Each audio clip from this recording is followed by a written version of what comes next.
आधुनिक चिकित्सा के दौर में वैद्य जी जेपी कनौजिया का दावा नब्ज देखकर यानी नाड़ी परीक्षा करके करते हैं गंभीर रोगों का इलाज।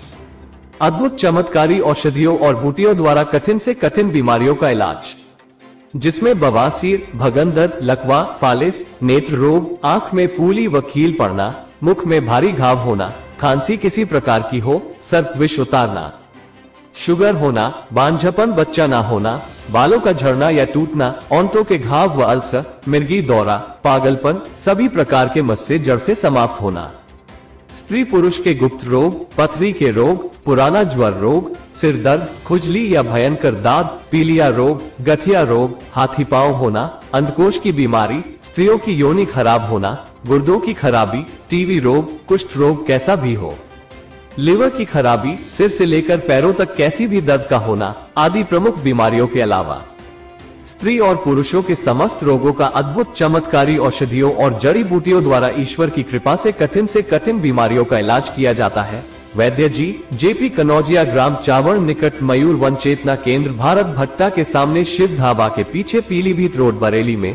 हमारे संवाददाता ने वैद्य जी जेपी कनौजिया से मुलाकात कर इस संबंध में जानकारी की, तब वैद्य जी जेपी कनौजिया ने बताया।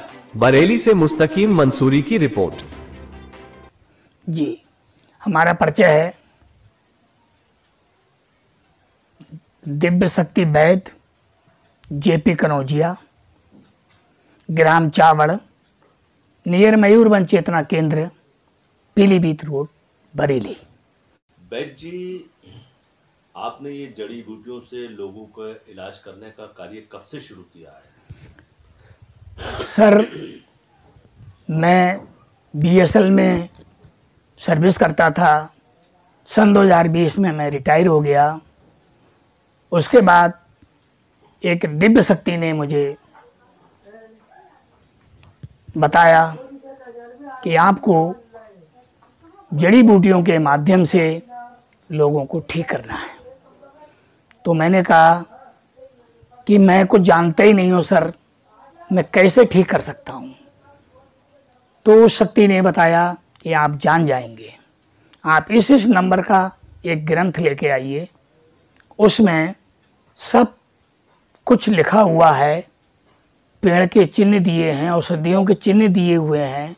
उसमें ये तक बता दिया है कि जड़ किस काम में आएगी, छाल किस काम में आएगी, तना किस काम में आएगा, फूल किस काम में आएगा, पत्ती किस काम में आएगी, ये सब मुझे बता दिया। तब मैं उसी दिन से उस दिव्य शक्ति के आदेश के अनुसार उस ग्रंथ की खोज में लग गया। 1 महीना के बाद मुझे ग्रंथ मिला, उसको मैंने पढ़ा। फिर मैंने बूटियों की खोज करना शुरू की, बूटियाँ लाया। फिर मैंने लाला गट्टू मल के यहाँ जाके अपनी बूटियाँ भी लाया। इस तरीक़ा से 1 साल मुझे इन बूटियों को इकट्ठा करने में लग गया। उसके बाद मैंने उस पुस्तक, उस ग्रंथ के माध्यम से कितने मासा, कितने तोला, कितनी रत्ता, कितनी रत्ती इसमें पड़ेगी, उसके माध्यम से मैंने औषधि तैयार करना शुरू की।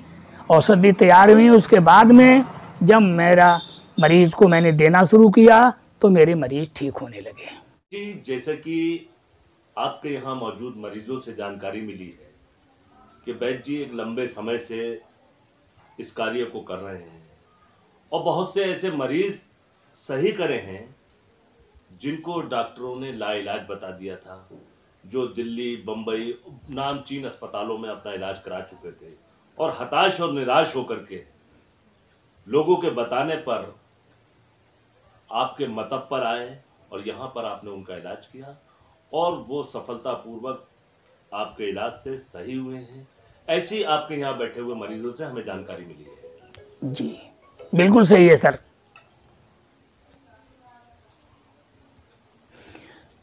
जैसे कैंसर अगर 3 स्टेज तक है तो हम जड़ी बूटियों के माध्यम से उसको ठीक कर लेते हैं। प्रभु कृपा से करने वाले वो हैं, कराने वाले वो हैं, हम तो एक माध्यम हैं। भगंदर 3 महीना में बगैर ऑपरेशन से हम ठीक कर देते हैं। जो कितना भी चिचियाता हो, कपड़े खराब हो जाते हों, वो 3 महीना लगते हैं, बगैर ऑपरेशन से ठीक हो जाते हैं।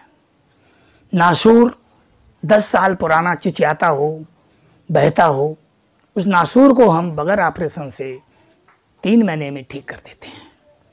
बवासीर कितनी भी भयंकर हो, बगैर ऑपरेशन से हम 1.5 महीने में संपूर्ण रूप से ठीक कर देते हैं।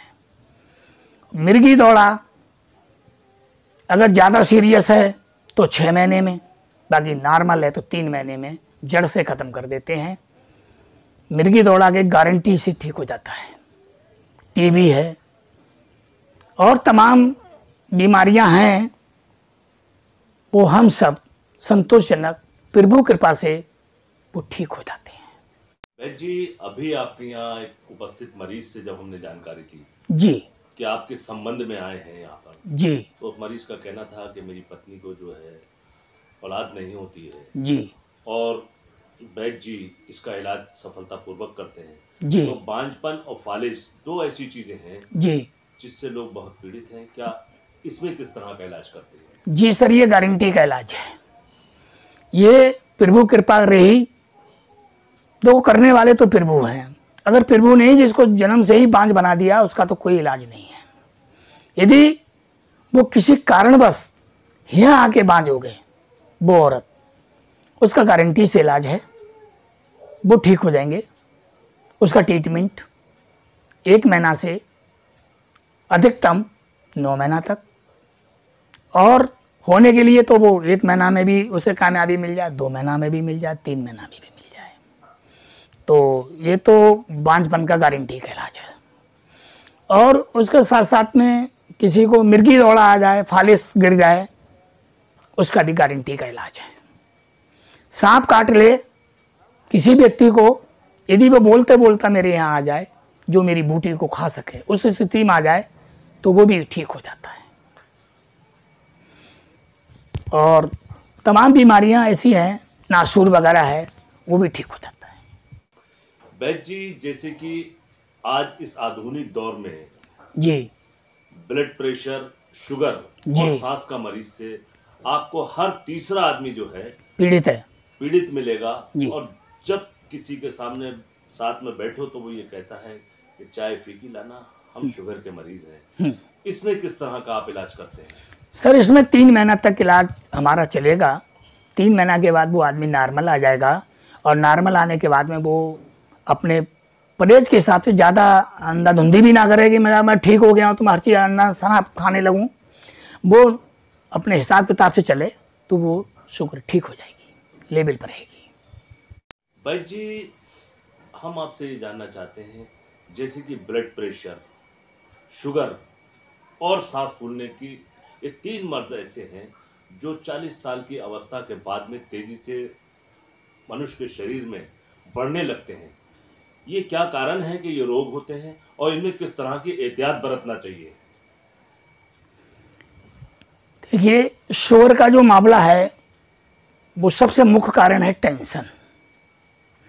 टेंशन मुक्त रहें, कोई भी चीज़ खा लें, अपने अंदर ये ना लाएं कि मेरे को शुगर है। सबसे पहले अगर उसने ये कह दिया कि यार मैं ये झुझुरिया आ गई, मैं नहीं खाऊंगा, मेरे को शुगर है, डायबिटीज है, तो वो जो चीज़ खाएगा वो डायबिटीज में जाएगी। तो खाने से पहले वो अपने को शुगर में याद ना करे और वो खा ले चुपचाप, शुगर नहीं होगी। शुगर उसको कोई नुकसान नहीं करेगी। वो अगर होते हुए भी शुगर उसे कोई नुकसान नहीं करेगी, बॉडी को कोई नुकसान नहीं करेगी। वो टेंशन ना करे कि मेरे को शुगर है। ये है शुगर होने का कारण। ब्लड प्रेशर बदहजमी से होता है, पेट की खराबी होने से, आंतों पर तनाव पड़ने से, दिमाग पे उसका टेंशन जाता है, और उसकी नींद पूरी नहीं होने से वो हाई बीपी में आ जाता है। तो उसको नींद पूरी लेना चाहिए। सोते टाइम सारी चीज़ को अपने दिमाग से हटा देना चाहिए, सोचना नहीं चाहिए। और वो ये कहा है कि अब ये कल करेंगे ये सब काम, अब हमारा सोने का टाइम, हमें सोने दीजिए, अब हट जाओ अगले से। तो वो सब चीज़ों को हटा दे और वो पूरी नींद ले, तो बीपी कंट्रोल में रहेगा। सांस जो होती है क्यों फूलती है? वो मेहनत ज़्यादा करता है, और मेहनत करने के बाद वो ठंडा गर्म पानी पी लेता है तुरंत, इसलिए उसका लेवल खराब हो जाता है, इसलिए उसको सांस फूलने लगती है। कभी भी कोई मेहनत का काम करने के बाद पानी नहीं पीना चाहिए। 20-25 मिनट आराम करने के बाद पानी पीना चाहिए, तो उसकी सांस के रोग नहीं होंगे। सांस के रोग होने का यही कारण है कि मेहनत जम के की, अनलिमिटेड की, और उसके बाद मैंने पानी पी लिया, इसलिए सांस हो जाती है। वैद्य जी, जैसे कि सर्दी और गर्मी के 2 मौसम होते हैं, तीसरा होता है बरसात का। इन तीनों मौसमों में, जैसे इस वक्त सर्दी का दौर चल रहा है, फिर उसका जो बरसात और गर्मी सब चीजें आएंगी, तो किस मौसम में किस तरह की एहतियात महिलाओं, युवाओं और बुजुर्गों को बरतना चाहिए? जी देखिए, सर्दी के मौसम में ठंडे फल नहीं खाना चाहिए, ठंडी सब्जियां नहीं खाना चाहिए, और अपने शरीर का रख रखाव वस्त्रों के द्वारा रखना चाहिए, तो सर्दी के रोग कम होंगे। गर्मी के रोगों में, गर्मी के समय में गर्म चीज़ें नहीं खाना चाहिए, ठंडी चीज़ें खाना चाहिए, और वस्त्र बढ़िया पहनना चाहिए हल्के, तो वो नहीं होंगे वो मतलब जो रोग। ये सब इसीलिए कमर में दर्द, हाथों में दर्द, पैरों में दर्द सब में होता है। इसका बचाव यही है कि जैसी सीजन चले उस हिसाब से उसका खान पान, रख रखाव और वस्त्र पहनना चाहिए। आखिरी सवाल है आपसे, जो इस दौर में 14 साल से 24 साल तक के युवा हैं, उन्हें अपनी शारीरिक मजबूती के लिए किन किन चीज़ों का इस्तेमाल करना चाहिए और किन किन चीज़ों से बचना चाहिए, और वो कौन से ऐसे व्यायाम हैं जो शरीर को मजबूत करते हैं?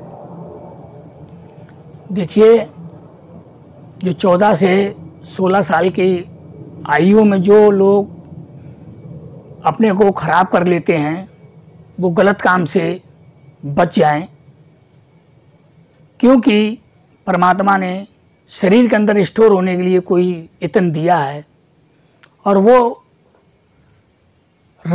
इतन शरीर में इकट्ठा ना होने के बाद वो खराब हो जाए, निकल जाए, तो शरीर के अंदर कमजोरी आ जाती है। वो एक स्टोर करने की समय है, उसको स्टोर करें और गलत चीज़ों से बचें, तो उनका शरीर बन जाएगा।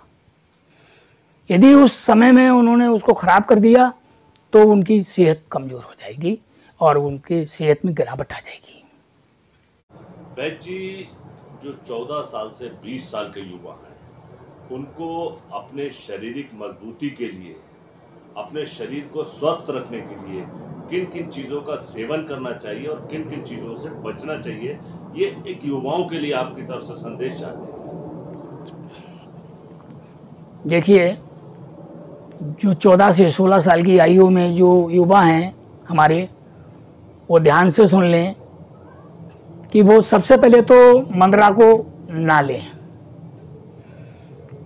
सुल्फा, गांजा, भांग, चरस इस्तेमाल ना करें, गुटखा अधिक ना खाएं, और जो गलत चीज़ें हैं, गलत लक्षण हैं, मोबाइल ज़्यादा ना देखें। इन चीज़ों से बचेंगे तो शरीर वास्तव में उनका बनेगा। और दूध पिएं, मेवा खाएं, फल खाएं, बढ़िया बढ़िया मिष्ठान खाएं, तो उनके वास्तव में शरीर को लगेगा और उनका शरीर पुष्ट होगा।